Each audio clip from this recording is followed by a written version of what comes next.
7:27 amigos. Nuestro próximo entrevistado es el doctor Germán Ezcarrá, abogado, constitucionalista, profesor en Derecho Constitucional, corredactor de la Constitución de la República Bolivariana de Venezuela, Carta Democrática Interamericana y Ley Orgánica de Amparo. Doctor, buenos días, bienvenido. Muy buenos días, Eduardo. Cordiales saludos. Bueno, en primer lugar, su opinión sobre la jornada de ayer.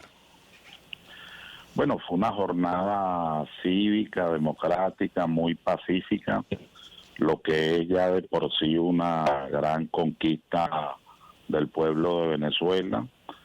Un sector del cuerpo electoral salió a votar, incluso desde temprano, y lo hicieron de los más diversos sectores sociales, de tal manera pues que un reconocimiento a ese pueblo pues que con su voto consolida el camino democrático, pacífico y constitucional. También hay que destacar la presencia de un sector significativo de la oposición, que no solo estuvo en la propia controversia electoral, sino que participó activamente el día de ayer.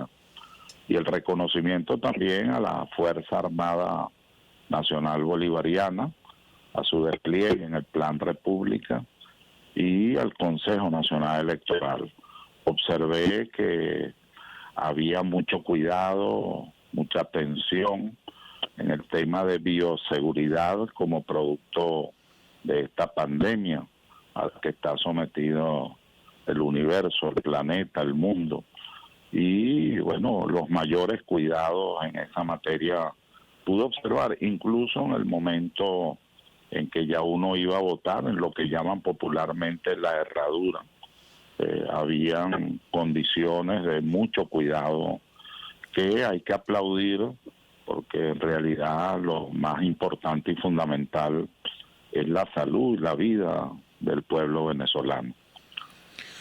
Doctor, ¿cuál es el mensaje que debe interpretarse en el día de ayer? En lo más profundo, no solo de los resultados, sino de lo que fue la experiencia vivida. ¿Cuál fue la gran manifestación de ayer? Yo creo que hay que hacer una reflexión en profundidad, sin dejar de lado que es una elección atípica en el medio de una profunda crisis económica y social, una crisis grave de los servicios públicos, una pandemia, y a eso pues las acciones que provienen de el gobierno de los Estados Unidos, llamadas medidas coercitivas unilaterales, que tanto daño le han hecho a la economía de la nación, pero sobre todo lo verdaderamente delicado es su traducción en lo social para la familia venezolana. En medio de eso, obviamente es un elemento a considerar. El otro elemento es que se trata de una integración parlamentaria que durante 5 años actuó de manera equívoca, en algunos casos, en situaciones muy graves, solicitando intervenciones militares, en otro caso interponiéndose como interlocutores en lo que tiene que ver con bienes de Venezuela en el exterior, y en los últimos casos pues dedicado a ver cómo derrocaban al gobierno del presidente Maduro, cuando el Parlamento no es exactamente para eso. En todo caso, todos estos elementos coinciden para una reflexión. La otra reflexión que siempre hay que hacer es las razones por las que en determinados lugares o sitios muy vinculados a todos los sectores pues políticos que participaron, solo votó lo que podríamos llamar el voto duro, el voto fuerte, el voto inamovible. Hay unos sufragios que pudiéramos haber esperado todos y que no los vimos. En consecuencia, además, no solo es que no los vimos, es que verificadamente con el primer boletín de anoche quedó claro que hay un sector de la población que hay que atender y que va a depender mucho de los diputados relegitimar nuevamente la Asamblea Nacional, darle fuerza al pueblo legislador, cumplir con los compromisos constitucionales y también con las aspiraciones del pueblo de Venezuela, porque de lo contrario estaríamos en un camino prácticamente de destrucción institucional que no conviene no solo a Venezuela, sino al Estado y a su propia estructura institucional. Doctor Escarrá, sí. No quiero desaprovechar estos minutos que quedan a propósito de ese camino sobre el cual usted advierte. ¿Qué pasará con la Asamblea Nacional Constituyente? Una vez que se cumpla este proceso, que tome posesión el próximo 5 de enero. ¿Y cuál será el balance del trabajo hecho por la Asamblea Nacional Constituyente? ¿Está el proyecto finalmente de una nueva constitución? ¿Cuál es el estado? ¿Cuál será la rendición de cuentas de la Asamblea Nacional Constituyente?